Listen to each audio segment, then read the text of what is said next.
let's get cooking here. But I have to. Very much so. For your planning purposes this morning, we're going to be spending probably only about an hour on this material here. Okay? As you know, and as we've handed out, I'm going to do it again right now. You have the opportunity to take the certification exam for the previous 3 classes. Okay, the previous 3 courses. I'm hand this out here for your review. But the previous 3 classes, we have the test. And listen, the tests are easy.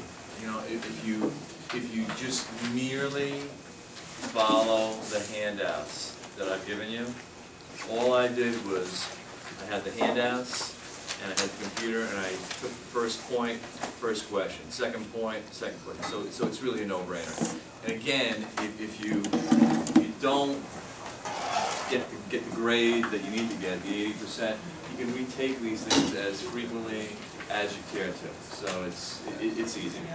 How many of you today are interested in taking 1, 2, or all 3?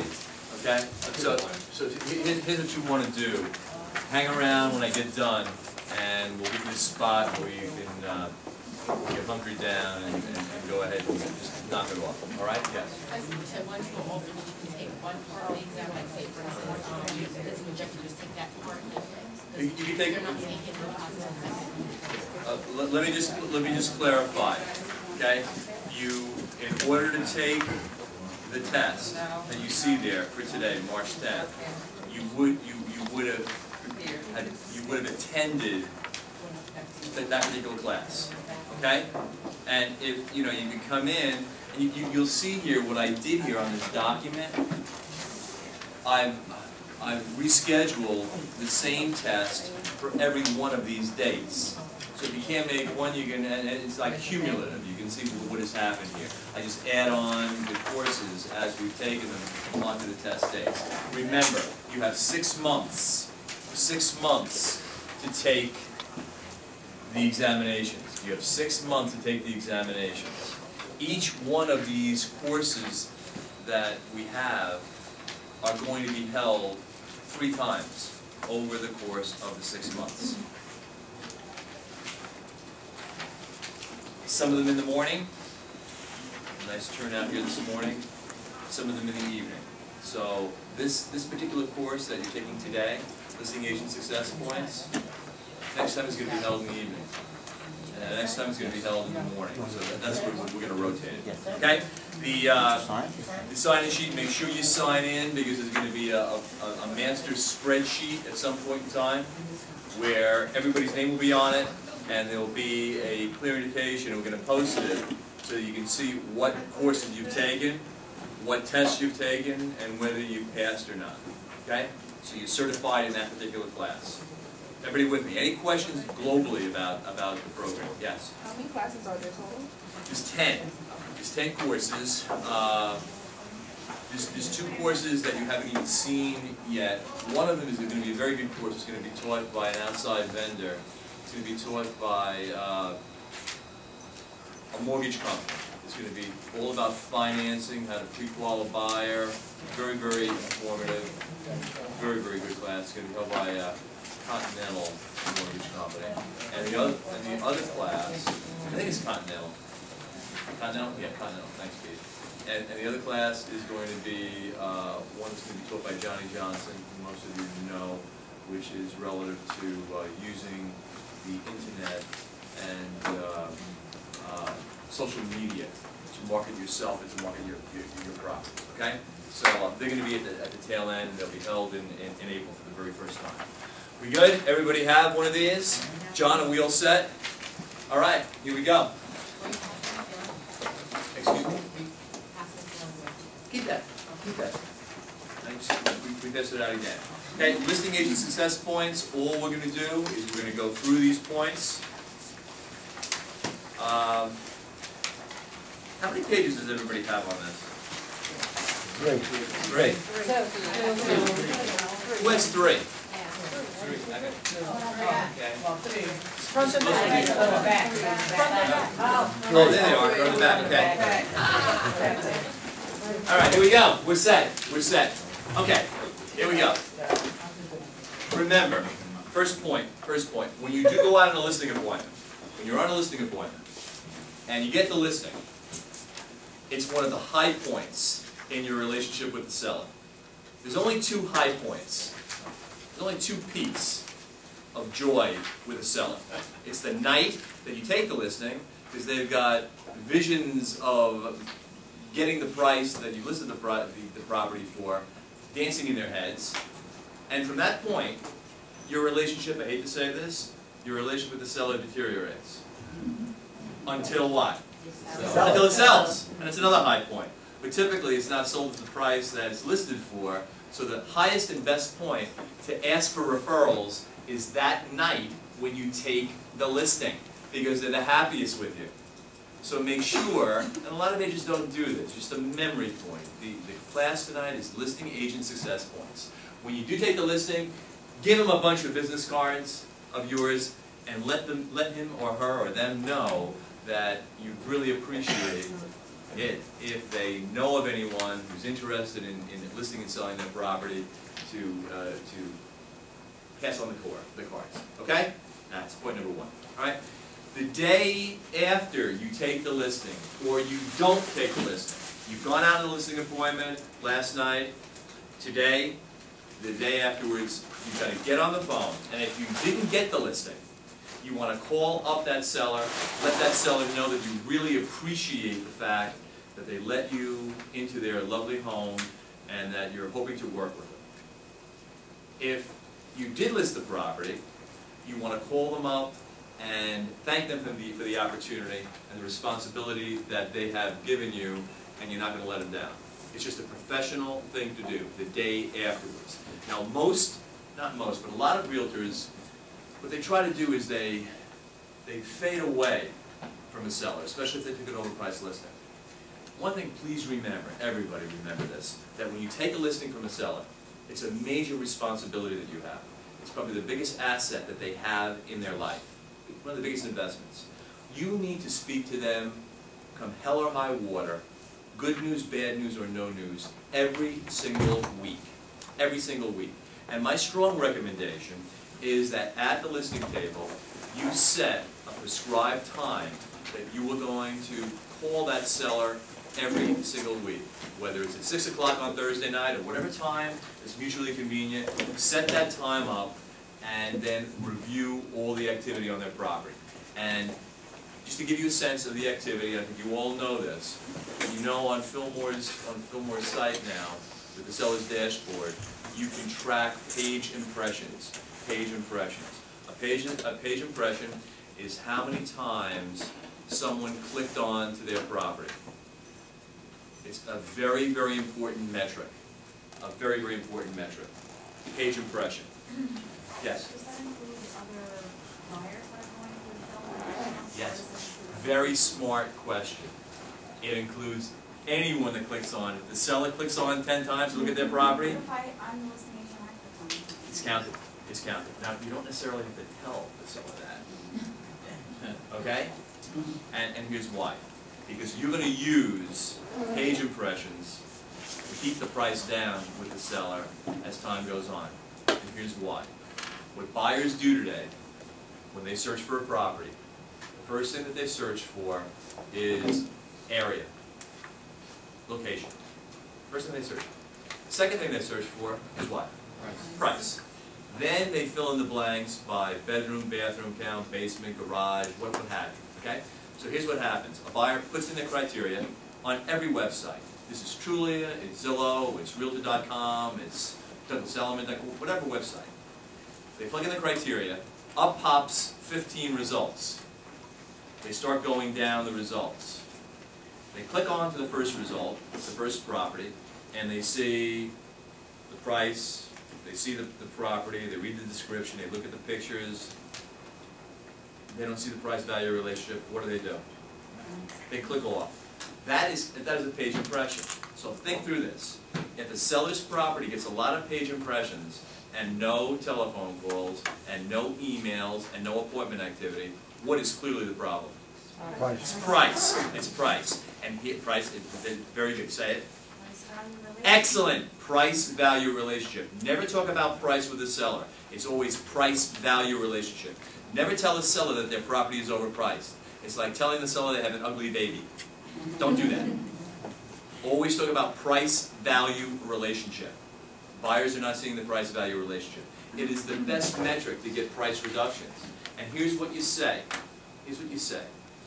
You've taken the listing, you're reviewing this activity with the seller on a weekly basis, and the seller says, you know, how come we're not getting any buyers in the door? How come we're not getting any offers on the property?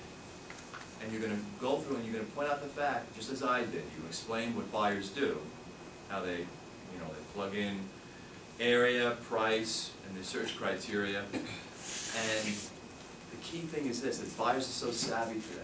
Buyers are so savvy. They know when a property is overpriced. They know when a property is stale. They know when a property's been on the market for a while. You've got to talk through this with the seller. And the key thing is this, that if there's a lot of web activity and there's no physical activity, it's very, very clear that the buyers are not seeing the price-value relationship. And they just won't come to the property. Great tool to get price reductions. So you're going to be not only talking about page impressions, you're going to be talking about the number of phone calls, you're going to be talking about the number of email inquiries, you're going to talk about the number of broker inquiries. Please remember this, whenever you have, is it too warm in here? Okay. Please remember that whenever a realtor, a third-party realtor, brings a buyer to your property, you must get feedback from her as well as feedback from her buyer. It's two pieces of information that you can plug into the seller's dashboard. Okay? You can plug it into the seller's dashboard. Questions? Do you have a right to say to the other agent, I won't let you view my property if I don't get feedback? Well, I'll tell you what. I would err on that side than not ask for it at all. What I would say, in a little bit kinder way, you know, they call up, the Coldwell Banker agent calls up for showing and availability instructions, and you let them know very clearly in that phone call that it's crucially important to me and to my seller that not only you provide me with your opinion of the property, but also your buyer's opinion. Can I count on that from you? When do you plan on visiting the property? Tomorrow morning? Can I expect a call from you by noon? So you make it very, very clear. You put the onus on that other realtor. The only way to get price reductions, gang, with a seller is by providing feedback to the seller. It's the only way. Your opinion, after you list the property, the seller thinks of you as a hungry realtor only looking to get a big commission. Third-party realtor feedback is more important than your feedback. But you're the person that delivers. Okay? There was another question. No? Okay.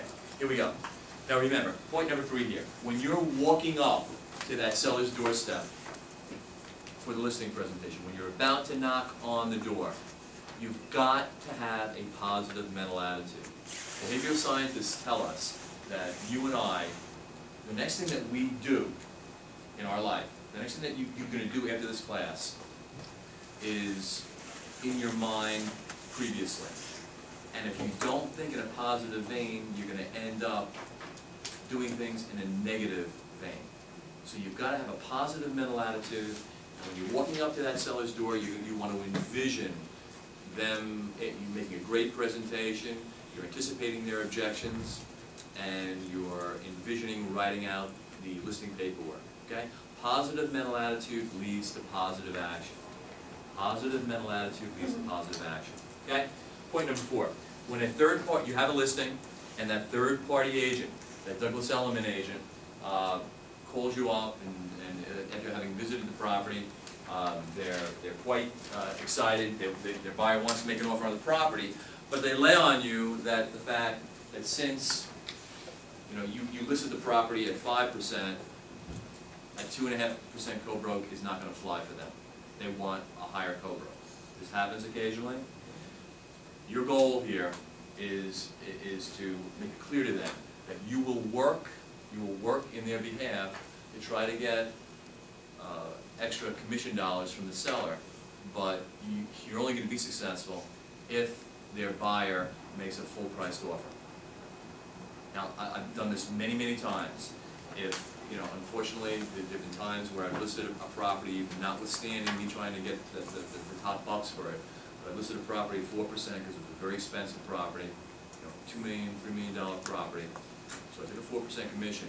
The cooperating realtor who brought the offer in says 2% isn't going to work for me. They're a very high-end, very successful realtor. 2% is not going to work for me. So I said, if you're a buyer, if you could convince your buyer to make a full price offer, I can go back to the seller. That would give me leverage in order to get more commission monies from the seller. And that agent wanted an extra 0.5%. I got an extra 0.5% from the seller and passed it along to her just to put together the deal. So you want to make sure that if a cooperating broker comes to you with an offer, but they want more commission dollars, you let them know that you'll work in their behalf to try to get more commission dollars. However, their buyer would need to come up with a full price offer. And here, just so you know, realtors are greedy. They'll go ahead and convince their buyer to make a full price offer if they're making a little bit more money. Right? Yes? Okay. Yes? Why do you go back to the seller last time for a higher commission? Say, go back to the seller and say, look, I've got an agent who's come in. I've got an agent who's come in, who's a very high-end agent, who has a buyer who's very, very serious. And if I could convince that realtor and the buyer to make a full price offer, are you prepared to come up with another 0.5%? Because that would put the deal together. And that's all you do. You don't say, I want the money. You're going to say, if we get another 0.5%, I'm not going to take a penny of it. I'm going to pass it along to that cooperating realtor. Okay? And it's done right now. It's done right now in terms of spiffs. Does everybody know what a spiff is? Okay, a spiff is when you have a listing and you go to the seller and you say to the seller, look, we're not getting activity. One way to increase activity, realtor activity, and you know, Mr. Seller, that 96% of all the properties in Brooklyn are co-broke. If we could put a $5,000 bonus onto the co-broke, $5,000 will be paid to the agent who brings in the buyer, and successful consummated sale, that would attract more realtor activity. That's called a spiff. And it's a smart thing to do. It's a smart thing to do if you have a seller who's anxious to get out of their property and is willing to come up with a couple bucks. Yes? It's my opinion on it. Kind of not agreeing with going back to the seller. Okay. We all have different opinions, so let's agree. Yeah. And try to renegotiate on the commission to bring the price up. Because the minute you do that, the seller's gonna say, oh, the price that you offer for the listing was too low. Sometimes they will say that. And then they will say that, and if that buyer back away, you're dead. Right. Because sometimes the realtor could be greedy and say that, oh yeah, I'm Right. gonna, and once you say that, and then now later on you go back to the seller Right? to try to lower the price. You get a So price say, reduction. oh, wait a minute, I had somebody who wanted to pay me the full commission because the listing is low. Yeah. Now you want to bring it down. I find it very. It's a point well taken, a point well taken, but you know, you have to know, every seller is different, every realtor is different, so you gotta pick and choose your spots on when to do this.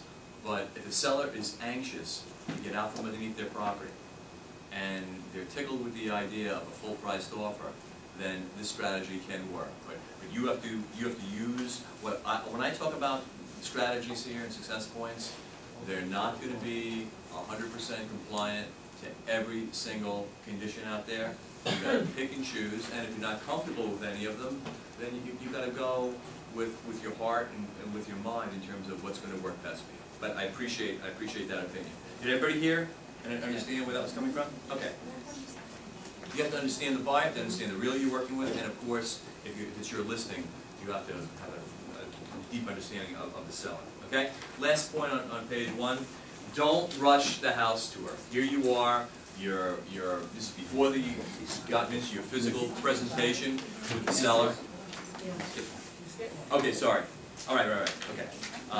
It's the fifth bullet point on page 1.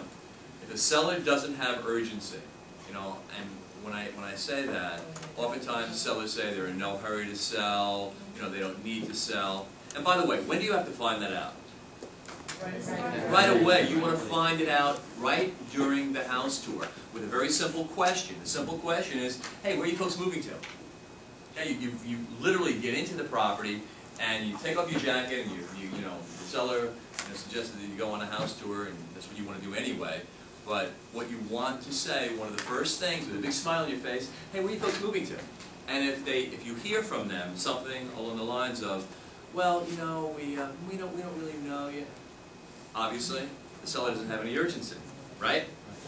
So when the seller doesn't have urgency, it's up to you and I to create it. Now, you don't create it right then and there, but when you sit down and to begin your formal listing presentation, the course that we had a couple of weeks ago or last week, the first thing that you really want to do is to get involved with market talk and talk about the market.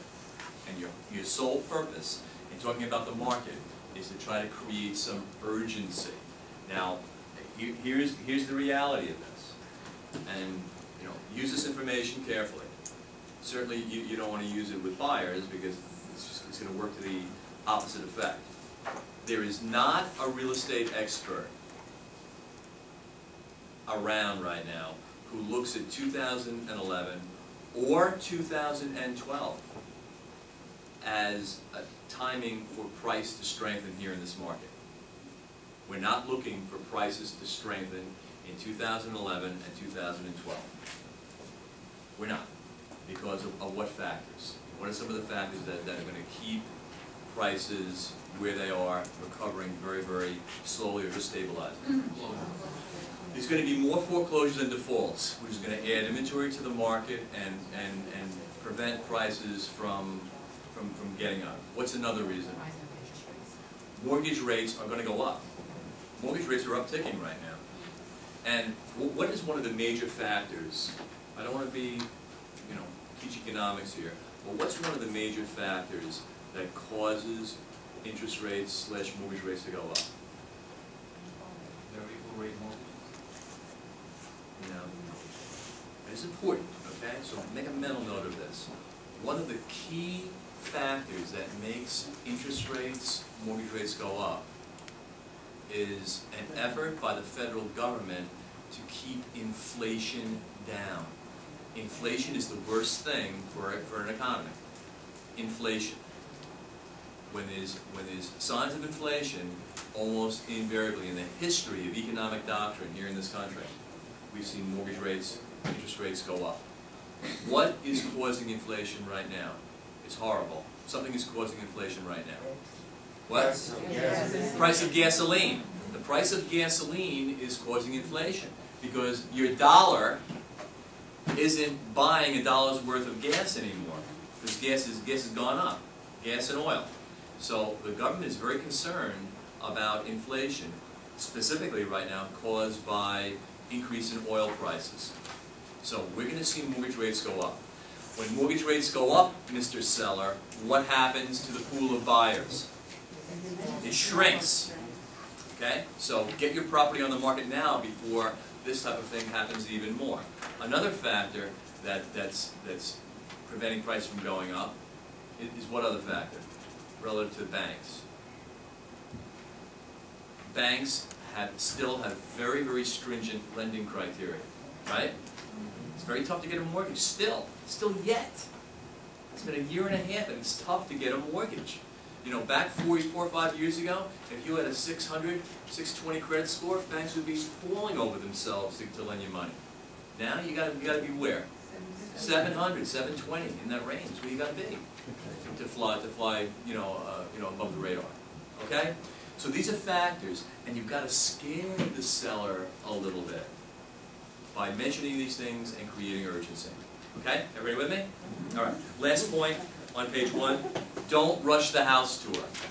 I see agents who have been in the same co-op building and have sold co-ops in the same building go into a seller and say, you know, I've been in a number of units just like this, and I know this building very well, and they don't take their time. This is the seller's biggest investment.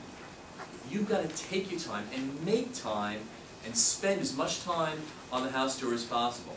One of the keys is you've got to try to make that seller think that you like their property.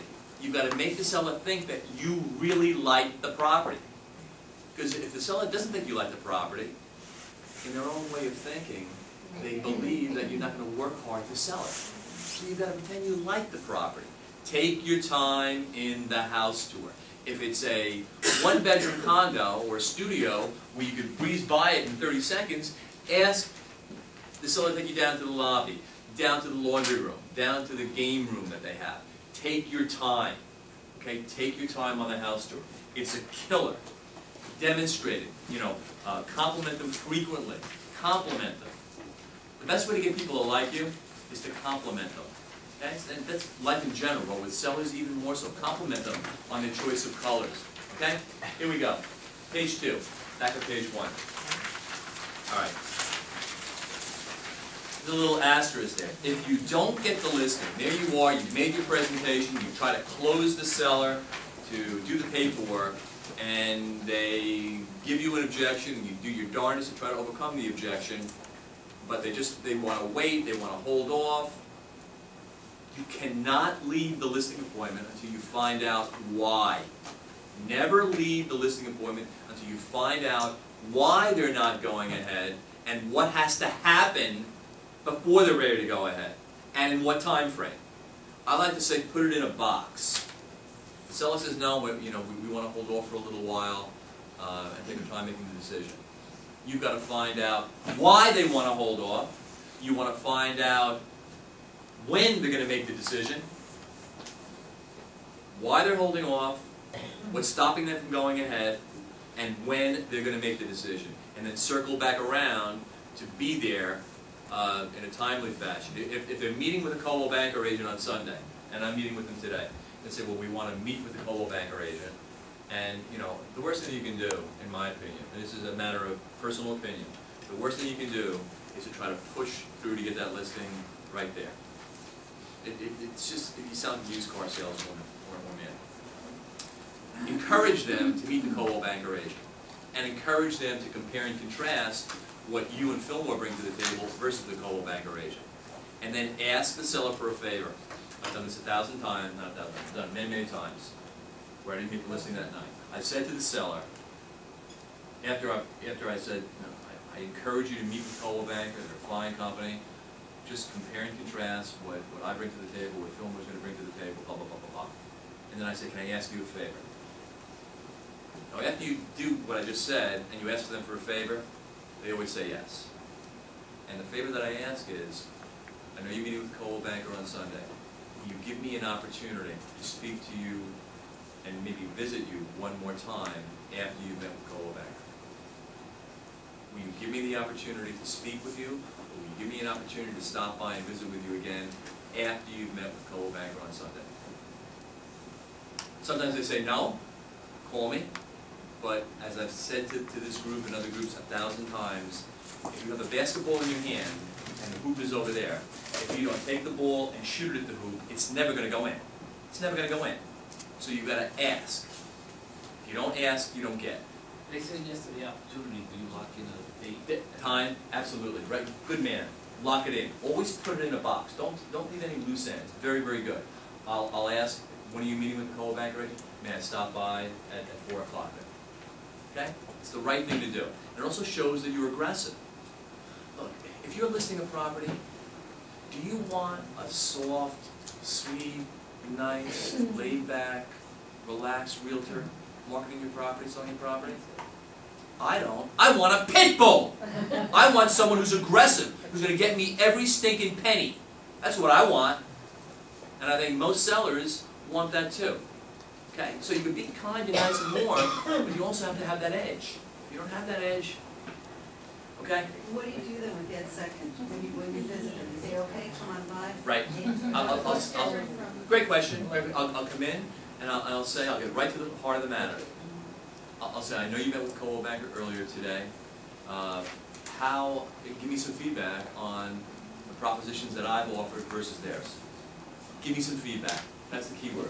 Just give me some feedback on how Coldwell Banker and their plan compared to mine. That's all. And then shut up.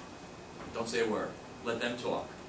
Now, they, typically what happens, I've done this maybe 25, 30 times, typically the issue comes down to the price and the commission, okay? So be prepared for that, because those are the two things that come up invariably. The price, because Coldwell Banker thought they could get more money. Now, when they say, well, Coldwell Banker, you know, here are your comps, and Coldwell Banker told me that they can get more than what you said. What's the first thing you're going to ask them? Say it. Where's their comps? Very good. Where are their comps? And most times, they don't have them. And then you're going to sit back and you're going to say, my goodness, this is a major investment of yours. The other agent didn't leave you comparables to verify and validate what they built they get for your property? You already left those, right? You left yours. And just let that sink in. How could they possibly not leave you comparables to validate what they say? And just like, don't say a word. You know, silence is a great seller. You women know that. You don't talk to your boyfriend or husband or significant other, right? When you're quiet, it drives us crazy. Use it when you're selling. Use it when you're selling. Use silence as a tool. It works. It really works. Okay. Keep your eyes peeled for for sale by owners in your travels, as we all know that. Divorcing sellers. Divorcing sellers. This is very, very important. There you are. You found out. Well, let me give you two scenarios. One scenario is you're on the phone with the husband, and you go to the property, and you confirm that both or any and all people who are on the deed are present. Okay, and he says sure, not a problem. You get to the listing appointment, and only he's there, and then he reveals to you that he's getting divorced, and his wife doesn't even know that you're meeting. It's a kiss of death for you. Okay? So I would strongly recommend you go through the listing presentation, and after you go through the listing presentation, ask his permission to make the same presentation to his estranged wife. If you don't do that, you're dead in the water, and here's why. Envision this. You're getting divorced. You're all getting divorced. Okay? You're getting divorced, and your significant other calls you up and says, "Hey, I want to move this process along. I met with a realtor. I think he's great." What's her natural reaction? Don't trust him. That's your natural reaction. You don't trust your significant other who you're about to get divorced from, so you're not going to trust his opinion on what realtor to use. So you've got to be able to go ahead and make two presentations, one to each. Ask that divorcing husband right there. Ask him for his permission, and her telephone number, so that a comparable presentation can be made to the other person. Okay? We good with that? Here's another scenario. You're there at the listing table. She's there. He's there, and there's daggers flying. Okay, you can tell, you can cut the tension with a knife. You know that's going on. If you sense that right at the beginning when you sit down, you've got to make a statement. It's not the easiest, most comfortable thing to do, but it brings down the tension level. You say to both of them, I understand this is a kind of a difficult period for both of you. My goal, my sole goal here, is to get you folks the most money that I possibly can, so you can both walk away with the maximum dollars. And if we could go through this tonight from a pure business standpoint, I think it'll be beneficial to everybody. Something along those lines, in your own style, in your own way. But don't be silent. Don't pretend this isn't going on. Make it clear, because that makes people relax. It really does. I've done this a bunch of times. It makes people relax. Yes, we good? Okay. I have a suggestion. Yeah. I've been through a situation when people are divorcing. Yep. And if you're a male agent, the wife may resist you. Don't want the male agent. Good. It's a valid point. And she's a female.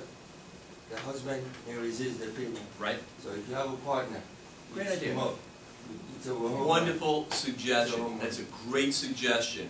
If there's somebody else in your office, you know, if you're a male, female, male, to go in together on the listing presentation. That's what we suggested. It's a great idea. I think it's a great idea. Excellent point. All right? Question? Comment? Just a question, say you have a couple that are non-divorced, is there like someone that once said you should be in between them or across the table from them? Okay, yeah, here's a great point. The question is positioning, body language. One of the worst positions you could be in, physical positions, when you're meeting with someone, is to be sitting across the table from them. It's very adversarial. Sitting across from people are adversarial. If the ideal situation is that if it's a square table, you sit at the head and they're at either side, or they're sitting across from one another. Right? And the ideal situation is a round table. You know, for those folks who are of Asian persuasion, I like that. You know all about feng shui. Feng shui, okay? And feng shui is the art of placement. And round tables are always the best sort of environment if there's a round table, okay? And make it as comfortable and casual. But sitting across from someone is adversarial. All right, here we go. Middle of page 2, always note children's and pets' names. Very, very important. So when you call back, you can ask, how's little, you know, Poochie doing, or how's Johnny doing? Always make that note when you're going through on your house tour. Make those notes. And by the way, when you're going through the house tour, and I've said this a number of times, let me reinforce it. You're going on the house tour. This is the first time in the property. You're going on the house tour. Make sure you have a pad and something to write with, and make copious notes. Make detailed notes as you're going through the property. Detailed notes about everything. I don't care if you're really writing down your food shopping list for later on tonight, okay? But be writing stuff down, because the seller thinks that you're professional, that you're officious, that you're very interested in the property. And a smart thing to do is to make note of all those value-building elements in the property: the crown molding, the parquet flooring, the brand new refrigerator, so that when you get the listing, you can go ahead and write a well thought out property description. Okay? Yes? All right. Work your listing's about to expire. Now, what happens oftentimes is it's 5.5 months through the 6-month listing period, and you're worn down because you did take that listing at an overpriced price. The seller was adamant. The seller did not come down. You're drained. The seller's been beating you over the head with a stick, and most agents just kind of fade away. They say, I'm not gonna let it go. I'm gonna let it go because I don't want to get beaten up anymore. I'm too bloody and too tired. I'll let it go. Here's something that's reality. Typically, expired listings who do relist, you know the first thing that they do with the new agent? They lower the price. The first thing they do is lower the price. Even though you've been telling them to lower the price for the past 6 months. It's the first thing they do. It's sad, it's sick. I don't understand the psychology there, but it's the first thing they do. A new agent comes in with the same information that you've had, but it's a fresh face, it's another voice, and they lower the price. Make sure you go after that seller viciously at the end to try to get a price reduction, because you got nothing to lose then. At that point in time, you got nothing to lose. Go in with armed to the teeth, with comps, with an aggressive attitude, and try to convince them. You've got nothing to lose. Nothing to lose. Be aggressive. Be aggressive. You've got nothing to lose. It's going to expire in a week and a half anyway. Okay.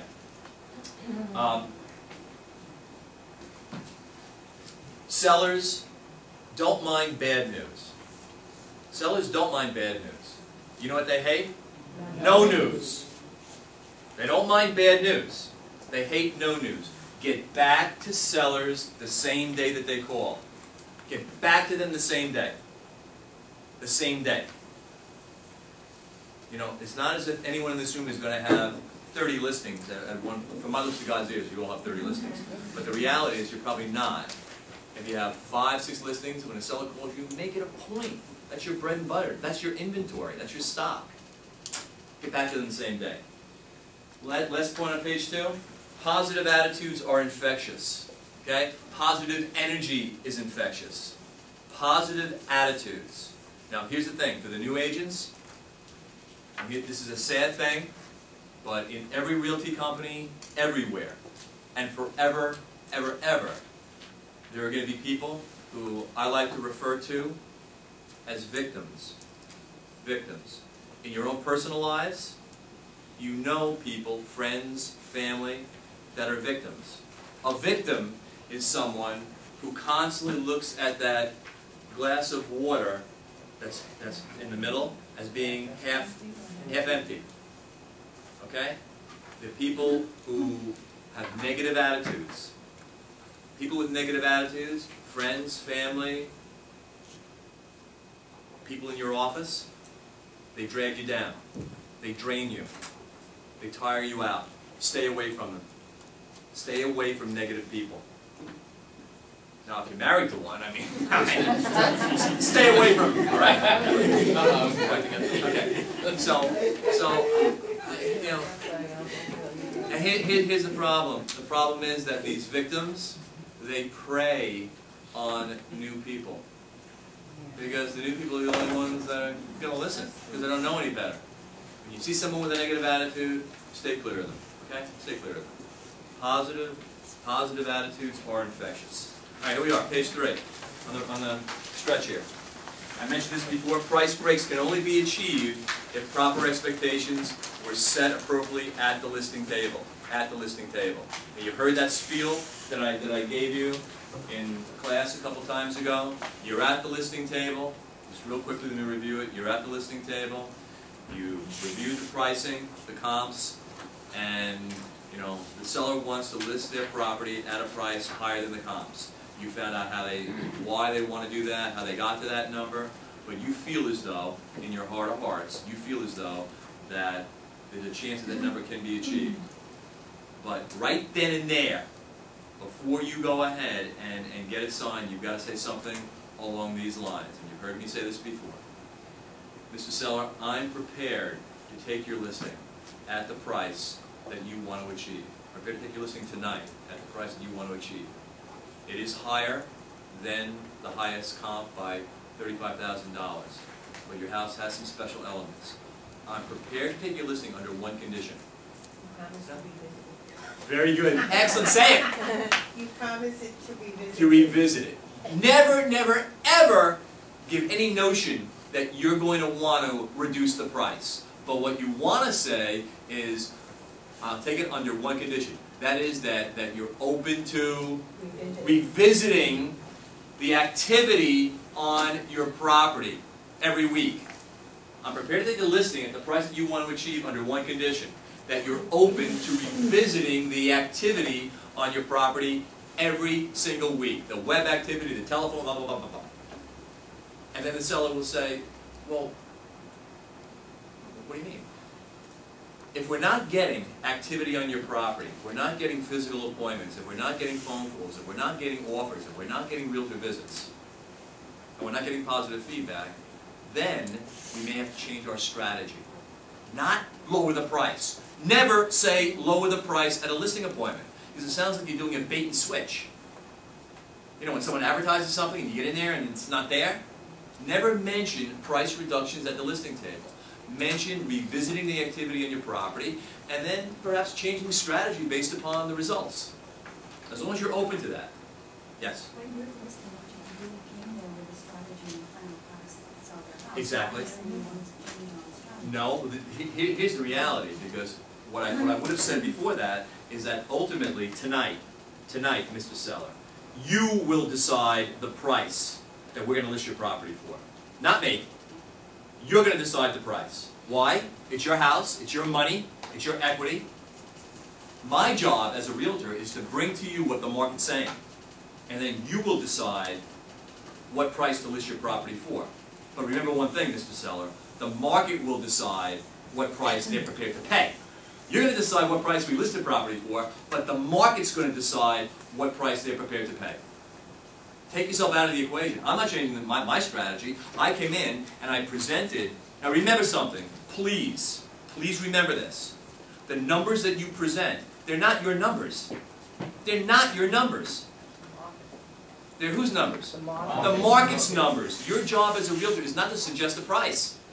You're presenting the numbers that you did research for, that the market is telling us.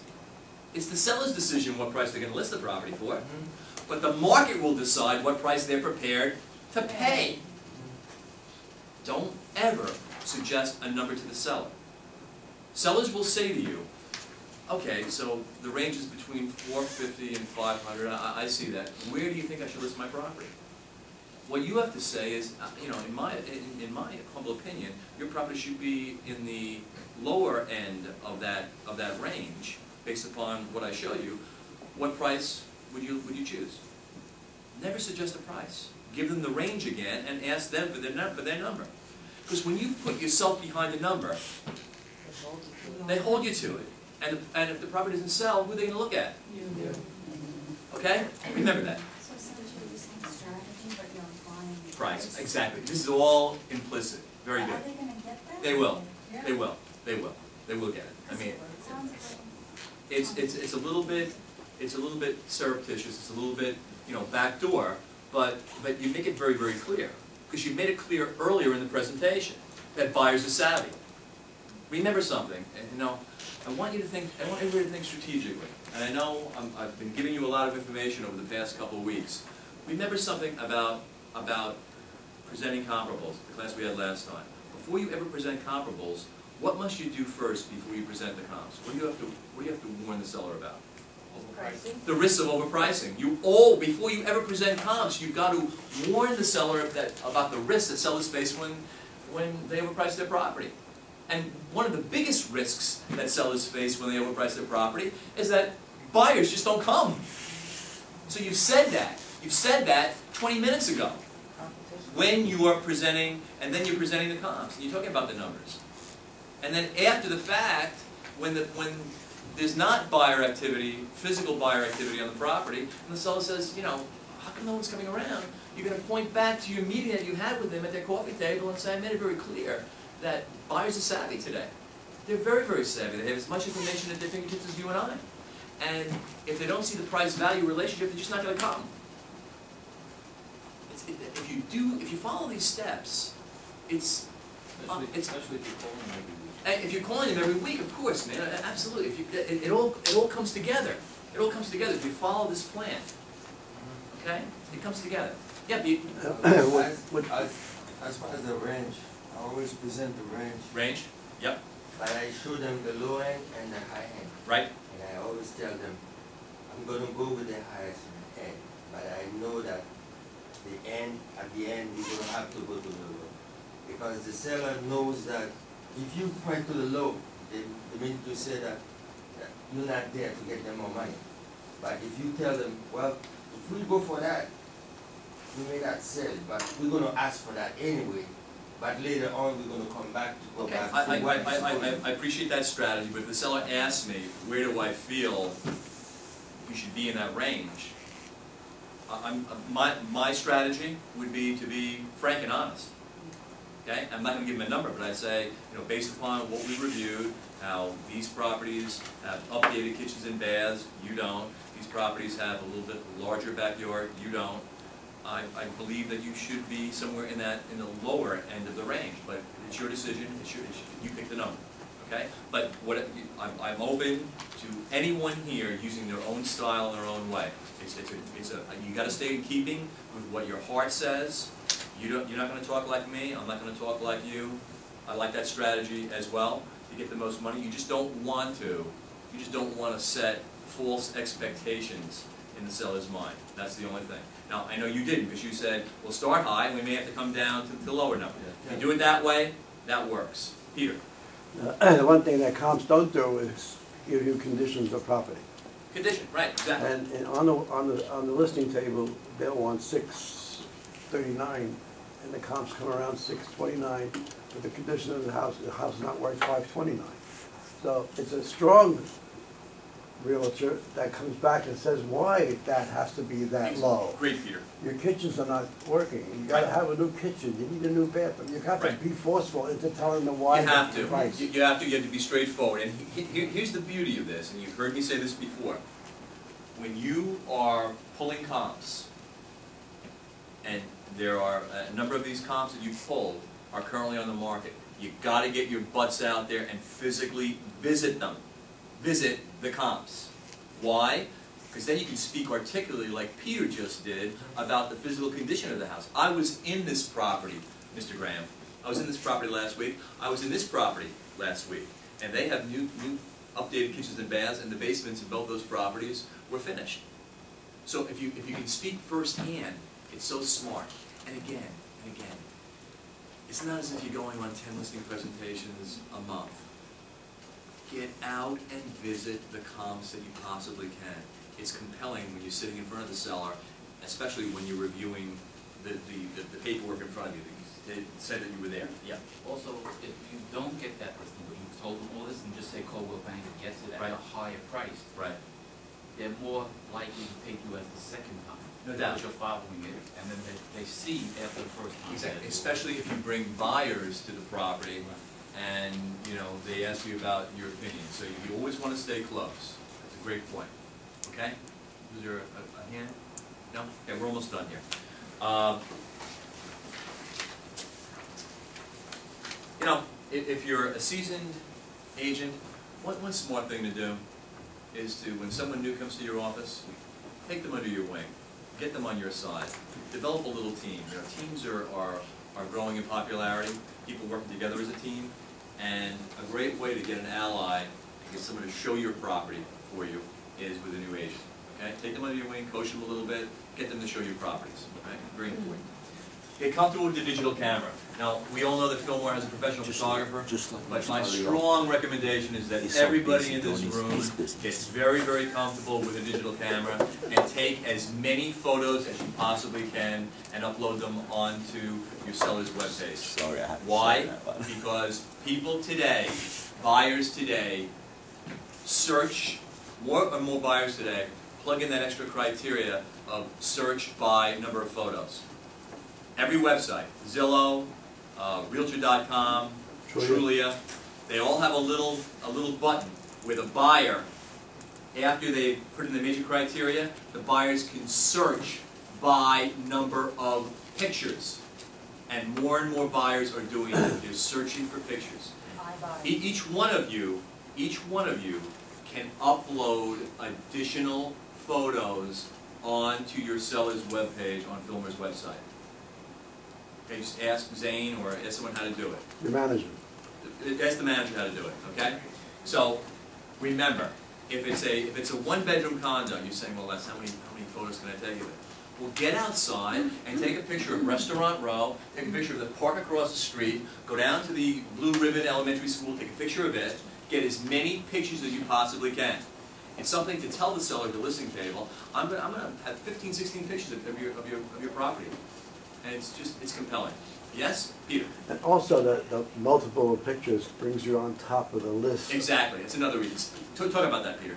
Well, on all your websites, all your links that we have on Fillmore, if you show one picture, you'll be on the bottom of the list on Trulia, on Zillow, Property Sharker, et cetera, et cetera. If you have 15 pictures, you'll be right on top there. All of these websites now, they try to upload, when there's 15 listings, they put the ones with the most photos to the top. So get as many photos as you possibly can. Key thing to do. Work the neighborhoods where you've had success in selling properties. Now, these 2 points here, the third and the fourth one from the bottom, I just want you to think about this strategy. Some of you heard me use this strategy. If you're a new agent, or if you don't have a lot of listings, and you have someone in your office who's a listing machine, typically, this is the way it works. The listing machines, they don't farm. They don't farm. Farm means they don't leverage the listings that they have unless they're on an appointment to get new listings. Listen to me carefully on this. Don't misinterpret what I'm saying. You go to that top listing agent. You go to your manager who just took a listing. And you sit them down in a quiet moment. You say, I know you just took that listing on Lafayette, are you leveraging that listing to get other listings in the neighborhood? By physical flyers and just listed, mailers? Most of the time they're not. And here's what you say. You say to that top listing agent, you say to the manager, I'd love to team up with you. I'll do all the work, I'll put together a marketing piece about this property. I'll physically go out and slip them in between doors, under mats, in between doors, and farm the area. And if we do get any responses back, I'd appreciate if we could share that listing. It'll be our listing together. I've run this by, I personally have run this by some of the top listing agents in this company, and every one of them said, absolutely, I'd be totally open to that, because they don't do it. Why don't the top listing agents do that? Because they get listings coming in anyway. So one way for you to farm is to do the grunt work. Put together the marketing piece with both, her name and your name on it, and just listed in the neighborhood. We're very aggressive. We're experts in this neighborhood. Put together personalized marketing, and you go out in that neighborhood and you slip it on the doors. Deep. That's called 10, 10, and 20. The 10, 10, and 20 is you get a listing on the block and you can help with the manager. I say, I'll do the marketing for you. I'll put out 10 letters on that side of the block and 20 letters across the street. Emphasizing that we just took this listing. If you have a customer, you have a relative, or if you need them having your own marketing ideas, give me a call. Wonderful. It's something as simple as that. Here's something I want you all to remember. They're called pocket buyers and sellers. Pocket buyers and sellers. People who are selling a property in a neighborhood, or better said, neighbors in a neighborhood, when they know a property is up for sale, oftentimes they're the ones who contact their cousin or their aunt or someone who they work with and help develop that interest in the property. That's why it's so important to farm and do the 10, 10, 20 to make this work for yourselves. Okay? Everybody understand that? So you can do that with not only just listed, but just sold. So if someone sells a property in a neighborhood, do the same strategy. Yes? Yes. All right. Work expires, we talked about that. And the last point here is something that you hear me preach about all the time. On page 3, last point. Bill Reinhardt is a very benevolent guy. Bill Reinhardt, one of the Reinhardt family. He's also a very good attorney. Every day, every single day, he goes to the major real estate search engines, whether it's CNN, whether it's Yahoo, he goes and he accumulates articles of interest and puts them on his blog. And he sends the blog to you every day. He's done all the work for you. All you've got to do is to open up the blog, pick an article or two that makes sense for you, take it, put it into a file, into a folder on your computer, and every week do mass mailing to your buyers and sellers. Okay? Now we all know what happens to buyers. When you work with a buyer, the buyer seems very interested and excited, and then you call them back and they don't call you back, and you call them back again and they don't call you back, and you email them and they do the fade away, right? Buyers do the fade away. They have their own reasons for fading away. What most realtors do is they kick the buyer to the curb. They're not real. Something happened in that buyer's life. Maybe you're talking about them getting mortgage approved, scared them, and they investigated, and they got a charge off, or they had some. Ultimately, they're going to buy. The worst thing you can do is to kick them to the curb. You want to keep them at arm's length and stay in contact with them. I'm not talking about calling them. I'm not talking about emailing them a letter saying, where are you? I'm talking about mailing them an article of interest. And the way that you phrase it is you say, I was thinking about you and thought that you, I know it's bullshit, but It is. but it works. I was thinking about you and thought you might want to see this article. Haven't heard from you for a while. Hope things are well. Please stay in touch. And you send out that to 50 different people. Right? Because you were thinking about them somewhere in your mind, right? Yes? So do it. Do it. Bill does all the work for you. All you got to do is pick and choose the articles.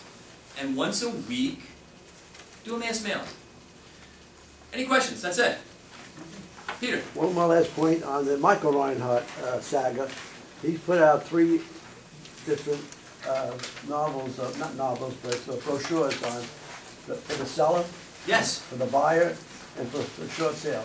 Everybody can upload it off their agent dashboard and carry it with them on their open houses Great, Peter. when they go into the seller's. That's a great suggestion. A great suggestion.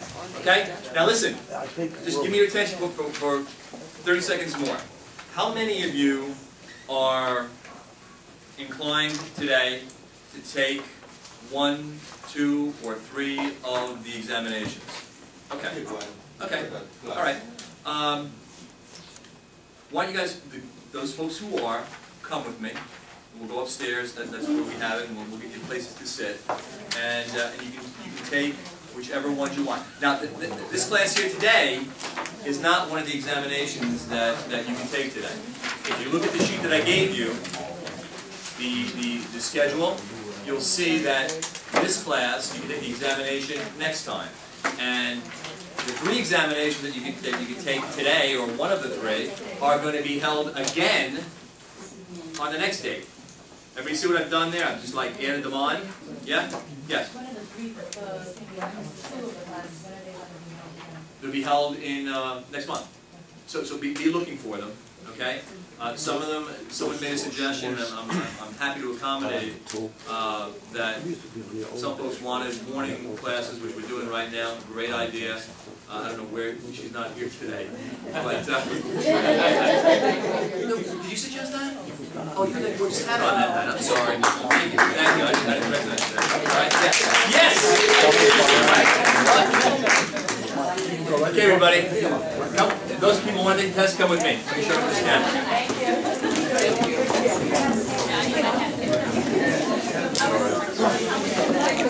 to?